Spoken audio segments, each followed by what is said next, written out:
Saya memutuskan untuk menyatakan berhenti dari jabatan saya sebagai Presiden Republik Indonesia terhitung sejak saya bacakan pernyataan ini pada hari ini, Kamis 21 Mei 1998.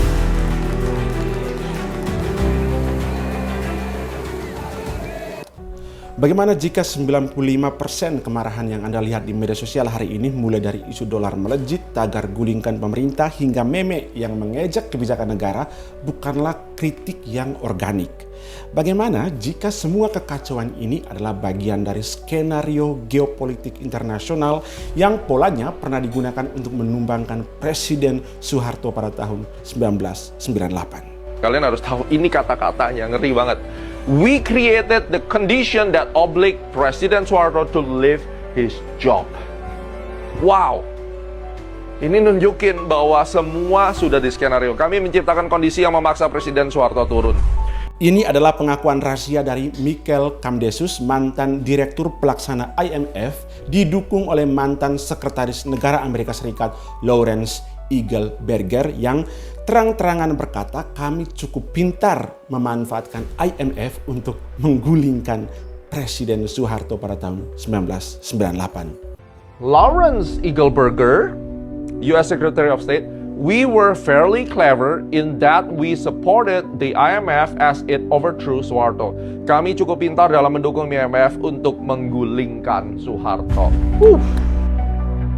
Hari ini di tahun 2026, cetak biru 1998 itu sedang diaktifkan kembali untuk membidik Presiden Prabowo Subianto. Mengapa sang jenderal dikepung dari luar dan dalam? Mari kita bongkar kebenaran yang sengaja disembunyikan dari beranda media sosial Anda.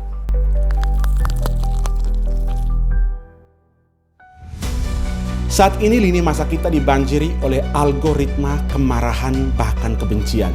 Potongan video 30 detik disebarkan tanpa konteks demi satu tujuan, yakni mendelegitimasi permanen Presiden Prabowo Subianto. Lawan politik membaca setiap pidato presiden secara harafiah layaknya pasal undang-undang untuk mencari celah kegagalan, kemudian kegagalan itu di-zoom, kesalahannya di-zoom, seakan-akan bahwa seluruh program yang dilakukan oleh Pak Prabowo itu sudah gagal total. Tetapi apa yang sebenarnya sedang terjadi? Mengapa oligarki gaya lama dan kekuatan asing begitu bernafsu menciptakan suasana seolah-olah negara ini itu mau kiamat atau mau bangkrut saja? Jawabannya adalah Prabowo sedang mematikan mesin uang dari para oligarki serta membangun kedaulatan ekonomi bangsa Indonesia. Selama puluhan tahun Indonesia terjebak dalam sistem ekonomi elitis atau trickle down effect, di mana triliunan anggaran negara disedot oleh pengusaha raksasa dan proyek-proyek mercusuar di puncak piramida dengan harapan kemakmuran itu akan merembes ke bawah. Tapi faktanya uang itu malah mengendap di atas. Prabowo melakukan putar balik radikal menjadi sistem bottom up atau pertumbuhan ekonomi dari bawah ke atas.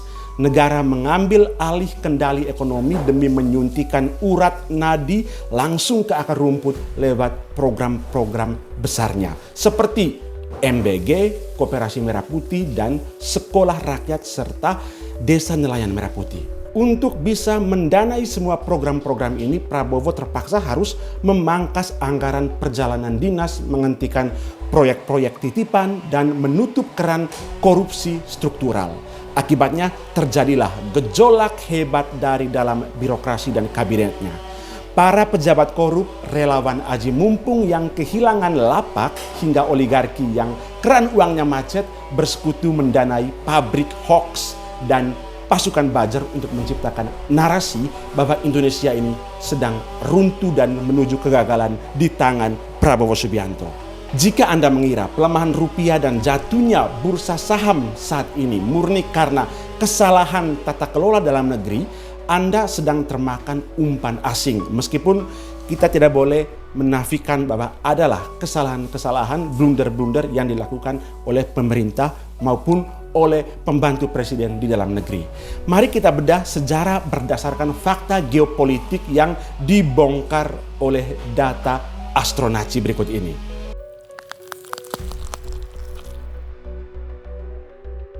Teman-teman, pada tahun 1996, Soeharto yang selama 30 tahun dianggap sebagai anak baik, anak emas oleh Amerika, tiba-tiba melakukan tindakan yang sangat mengejutkan.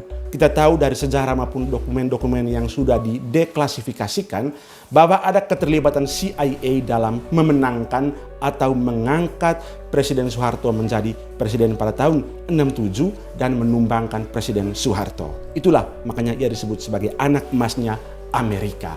Namun setelah Amerika Serikat memblokir pengadaan F-16 karena isu Timor Timur, Soeharto kemudian membelot ke Rusia untuk membeli jet Sukhoi Su-30. Kala itu teman-teman, New York Times menyebut langkah Presiden Soeharto ini sebagai a slap at the United States atau tamparan keras bagi Amerika Serikat. Dan tak lama kemudian krisis moneter 1997 menghantam. Ketika rupiah hancur, Soeharto mencoba melawan dengan merancang Currency Board System atau CBS. Waktu itu program CBS ini dirancang bersama ekonom Steve Hanke untuk mematok dolar di angka 5.500. Hasilnya sangat signifikan kala itu. Rupiah kemudian menguat tajam menjadi 32% kenaikannya. Namun kekuatan global tidak ingin Indonesia berdaulat. Presiden Amerika Serikat Bill Clinton kala itu menelpon Soeharto 3 kali teman-teman untuk menekan agar CBS dibatalkan dan memaksa Indonesia untuk tunduk pada utang IMF. IMF mengancam akan menahan bantuan senilai 43 miliar dolar jika Indonesia nekat berdaulat lewat sistem CBS tersebut. Begitu Soeharto dipaksa menyerah dan membatalkan CBS, ekonomi dibuat porak-poranda. Kaos massal diciptakan di jalanan dan pada tanggal 21 Mei 1998 Soeharto pada akhirnya berhasil digulingkan. Teman-teman, kini skenario yang sama persis sedang diarahkan ke wajah Prabowo Subianto. Pertama, ada sinyal geopolitik. Hanya dalam waktu 24 jam setelah Presiden Prabowo dilantik, ia langsung mengutus Menlu Sugiono ke Kazan, Rusia untuk melobi Rusia agar Indonesia bisa masuk ke dalam BRICS. Brasil, Rusia, Cina, India, dan Afrika Selatan. Ini adalah aliansi yang tidak suka dengan Amerika dan punya agenda yang sangat besar untuk membuang dolar. Indonesia kemudian masuk ke dalam blok BRICS ini. Sementara kita tahu bahwa rencana untuk masuk BRICS ini sudah diwacanakan sejak era Jokowi, namun tidak pernah berhasil. Lalu ketika Pak Prabowo dilantik, dia langsung ngegas masuk ke BRICS. Ya, pasti marahlah Amerika Serikat. Kedua, ada kebijakan energi dan alutsista yang juga tidak disukai oleh Amerika Serikat. Prabowo menandatangani kesepakatan membeli 150 juta barel minyak dari Rusia dengan harga diskon khusus dan memborong jet tempur Rafale serta radar pertahanan dari Prancis, bukan lagi dari Amerika Serikat. Lalu yang ketiga ada tamparan untuk IMF. Puncaknya terjadi pada April 2026 dan di konten saya sebelumnya saya sudah mengulas secara detail soal ini, yakni melalui menterinya Pak Prubaya, Indonesia secara mentah-mentah menolak pinjaman utang senilai 25 hingga 30 miliar dolar dari IMF. Ini sama persis dengan yang dilakukan oleh Soeharto dalam menolak pinjam utang ke Amerika Serikat tapi menggunakan skema CBS tadi.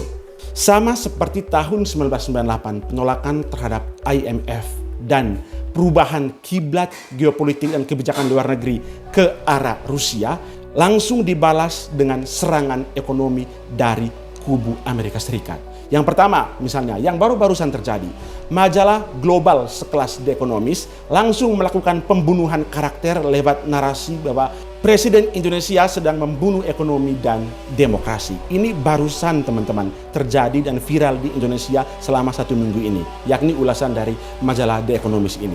Yang kedua, terjadi aksi jual massal mata uang rupiah secara tidak wajar hingga menembus angka 17.600.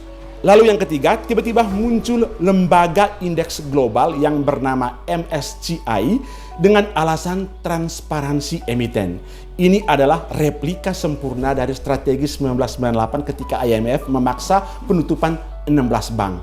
Sementara MSCI mengeluarkan sejumlah saham perusahaan-perusahaan besar Indonesia dari daftar mereka yang kemudian menyebabkan pelarian modal asing besar-besaran di bursa efek kita. Kekuatan asing memanfaatkan borok internal kita seperti karut-marutnya birokrasi pelaksanaan program MBG Koperasi Merah Putih maupun dalam hal isu korupsi ataupun skandal hukum yang menjerat mantan menteri saat ini seperti misalnya Menteri Nadiem Makarim dan juga ada sebelumnya seperti Thomas Lembong dan Hasto Kristianto. Isu-isu ini kemudian menjadi bahan bakar untuk memprovokasi Anda di media sosial agar Anda juga ikut berteriak gulingkan Pak Prabowo saat ini. Ini sangat berbahaya teman-teman. Karena itu waspada dan coba periksa kembali pikiran Anda. Namun ada satu hal yang membedakan Prabowo dengan Soeharto. Jika Soeharto cenderung kaku dan hanya bermain satu kaki pada akhir kekuasaannya, Prabowo jauh lebih cerdik daripada Soeharto dengan menerapkan strategi 2 kaki. Jadi sembari merapat ke Moskow dan Cina untuk mengamankan pasokan minyak murah, Prabowo terbang ke Washington untuk bernegosiasi langsung dengan Donald Trump. Hasilnya, ia berhasil memotong tarif dagang Amerika Serikat dari 32% menjadi 19%. Prabowo sadar Indonesia terkepung di tengah badai geopolitik, mulai dari krisis pasokan energi akibat perang di Iran, lalu ada perang dingin chip semikonduktor antara Tiongkok versus Amerika Serikat, hingga perebutan mineral tanah jarang. Satu-satunya cara agar Indonesia selamat adalah dengan mempertahankan stabilitas dan tidak menjadi budak dari salah satu blok manapun. Pemerintahan Prabowo baru berjalan 1,5 tahun teman-teman. Masih ada 3,5 tahun lagi tersisa bagi Kabinet Merah Putih untuk membuktikan kinerja totalnya. Menuntut pelengseran presiden di tengah jalan melalui provokasi digital adalah tindakan bunuh diri secara nasional, apalagi kalau kita semua ini memang sudah ikut-ikutan terprovokasi. Kita punya trauma panjang soal itu. Setiap kali kekuasaan diguncang secara prematur, mulai dari jatuhnya Soekarno, tumbangnya Soeharto, hingga drama Gus Dur, rakyat kecil selalu membayar harga yang paling mahal. Investor akan lari, birokrasi lumpuh, inflasi melonjak bebas, dan program-program bantuan rakyat seperti makan bergizi gratis hingga Koperasi Merah Putih pasti akan mati kutu. Ingat, kelompok anti pemerintah yang paling bising di media sosial bertingkah layaknya promotor dan knalpot bising. Terdengar besar karena manipulasi algoritma, tetapi tidak mewakili mayoritas suara hati yang terdalam dari masyarakat Indonesia. Nyatanya, survei lembaga kredibel membuktikan bahwa tingkat kepuasan publik terhadap Prabowo masih kokoh di angka 74% hingga 80%. Mereka sedang menggunakan taktik propaganda Nazi di sini. Kebohongan yang diulang 1000 kali akan diyakini sebagai kebenaran. Karena itu jangan biarkan jempol Anda menjadi bagian dari skenario kaos dari para mafia dalam negeri maupun luar negeri yang merindukan runtuhnya kedaulatan Indonesia. Terima kasih teman-teman sudah menonton sampai pada detik ini. Jika teman-teman memiliki pandangan yang berbeda, sebagaimana biasa silakan bagi pendapat Anda di kolom komentar.